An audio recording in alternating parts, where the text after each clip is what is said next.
ఆయన ఇది ఏం తెలుగుదేశం పార్టీ ఆయనకేమన్నా రెడ్ కార్పెట్ వేసి రోజు చంద్రబాబు నాయుడు గారు రాయి అపాయింట్మెంట్ ఇచ్చి పక్కన కూర్చోబెట్టుకుంటాడా? ఎంతమందికి ఇచ్చాడు బీసీ టికెట్లు? ఈరోజు అడుగుతున్న ఒంగోలు జిల్లాలో ఒక బీసీ ఉన్నాడా? నెల్లూరు జిల్లాలో వాళ్ళకి ఒక బీసీ ఉన్నాడా? తిరుపతిలో ఉన్నాడా? ఈరోజు చెప్తా ఉన్నాను, ఒంగోలులో ఈరోజు జగన్మోహన్ రెడ్డి గారు ఒకటి ఇచ్చారు, మళ్ళీ ఇప్పుడున్న నెల్లూరు జిల్లాలో ఒకటి ఉంది, ఒక ఎంపీ ఇచ్చాడు ఈ ప్రాంతానికి సంబంధించి. ఈరోజు కొత్తగా ఇంతమంది ఎంపీలు బీసీలు వస్తూ ఉన్నారు. ఏలూరు బీసీ ఇచ్చాడు, నర్సాపురం పార్లమెంటు బీసీకి అభ్యర్థికి ఇచ్చాడు జగన్మోహన్ రెడ్డి గారు. తెలుగుదేశం పార్టీ ఎన్ని ఇస్తుంది? కాబట్టి పోవాలనుకున్నప్పుడు ప్రతి ఒక్కరికి ఒక అలవాటు, ఇది అలవాటు అయిపోయింది. 4.5 సంవత్సరాలు మాత్రం ఆయన దేవుడు, ఆయన వీరుడు, నా అంతిమ యాత్రలకి జగన్మోహన్ రెడ్డి గారు ముఖ్యమంత్రిగా వచ్చి చిట్టి పెట్టాలా, ఈ డైలాగులు వేస్తారు. పోయేటప్పుడు మాత్రం ఆయనది బాగా మోటార్ సంపాదించుకుంటారు, బాగా చేసుకుంటారు, మళ్ళీ ఆయన్ని తిడతారు. ఈ ప్రతి ఒక్కడు ఇది ఒక అలవాటు, ఫ్యాషన్ అయిపోయింది. ఎవరికి వెళ్ళినా సేమ్ డైలాగులు, ఏం మారిన స్క్రిప్ట్ ఒకటే. చంద్రబాబు నాయుడు స్క్రిప్ట్ పంపిస్తాడు, ఒక కాగితం, సేమ్ లైన్ మాట్లాడండి, 10 మంది ఇదే మాట్లాడితే ఇదే జగన్మోహన్ రెడ్డి అవుతాడు అనుకునే దానికి ఒక స్క్రిప్ట్ నుంచి వస్తుంది.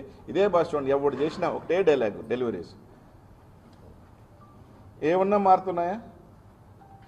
ఖచ్చితంగా తను ఒక ముఖ్యమంత్రిగా తాను ముఖ్యమంత్రి అవ్వాలనుకున్నప్పుడు ఎమ్మెల్యేలను కానీ ఎంపీలను కానీ ఇదిగో ఇలా కాదు, అక్కడికి వెళ్ళి మార్చే అవకాశం ఉంది. ఈరోజు నేను కూడా ఎమ్మెల్యేగా ఉన్నప్పుడు కార్పొరేటర్లు ఇక్కడ ఓడిపోతారనుకున్నప్పుడు గెలిచే కార్పొరేటర్ని కదా పెడతాను.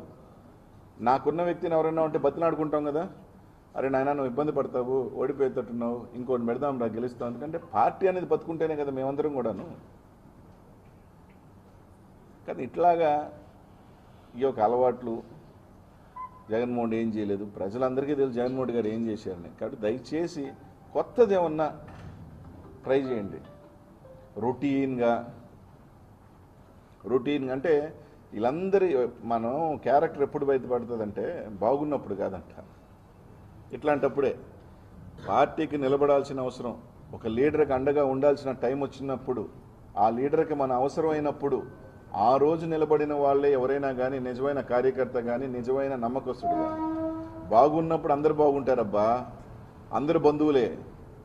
కానీ బాగా లేనప్పుడు మనం వెంట నిలబడేవాడే నిజమైన మనిషి. ఈరోజు పార్టీకి ఎవరైతే అవసరమైనప్పుడు ఇక్కడికి పొమ్మంటే ఆడికి పోవాలని లీడర్ ఎక్కడ మంచి కోరుకుంటున్నాడు, ఇక్కడ పోయగలిగినోడే ఈరోజు జగన్మోహన్ రెడ్డి గారికి ఎవరైనా కానీ. అంతే తప్ప ఈరోజు ప్రతిదానికి ఆయన మీద నిందలేసి బాగున్నప్పుడు మాత్రం ఆయన వీరుడు, ఆయన సూర్యుడు, ఆయన దేవుడు, ఆయన అట్లా కాదు అట్లా పోనాం కానీ ఆయన విలను, ఆయన రావణాసురుడు, ఆయన ఇదే కరెక్ట్ కాదు. ఈ రాష్ట్ర ప్రజలందరూ కూడా చూస్తూ ఉన్నారు. తప్పకుండా 2024లో ప్రజలు సిద్ధంగా ఉన్నారు. నాయకులు ఇంకా మా చేతుల్లో ఓట్లు ఉన్నాయి, మేము ఇట్టంటే ఓట్లు పడితే ప్రజలందరూ ఎందుకు ఈయన ఆడి నుంచి ఎడకపోతున్నాడు, ఈయన నుంచి ఎడగెందుకు వస్తున్నారని, ఎవరు స్వలాభం కోసం వెళ్తున్నారని అందరు చూస్తూ ఉన్నారు. అంతా ఈరోజు ఏం కాదు, ఏ మారుమూలనున్నాడు కూడా ఈరోజు ఫేస్బుక్ ఓపెన్ చేస్తున్నాడు, యూట్యూబ్ ఓపెన్ చేస్తున్నాడు, చూసుకుంటున్నాడు. ఒక అప్పుడులాగా కాదు, నువ్వు ఏది చెప్తే నమ్మేదానికి.